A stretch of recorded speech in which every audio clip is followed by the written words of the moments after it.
Yeah, three things that are part of the shift, the counter shift. Every technology is a shift, but there's always a counter shift that goes with it, and that's the human response. And it's the interplay between shift and counter shift that produce the new status quo.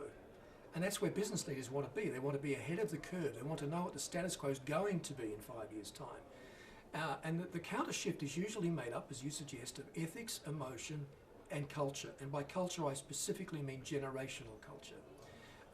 So with the technologies we're seeing coming through now, for example, there are big ethical questions about privacy and security.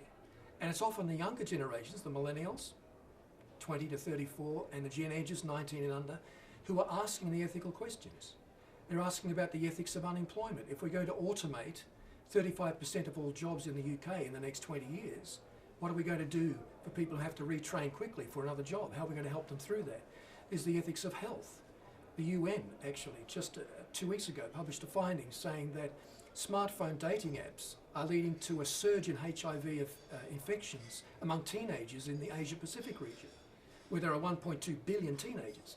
They say because these apps make it too easy for young people to be involved in spontaneous sexual activity.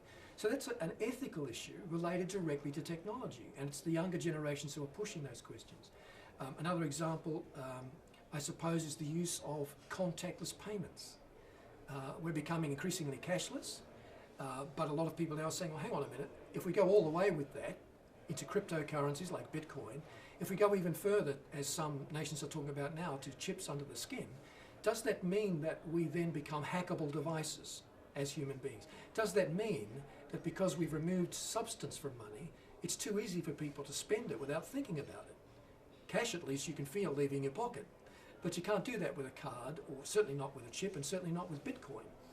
So these are ethical issues that drive the way human beings will respond to technology.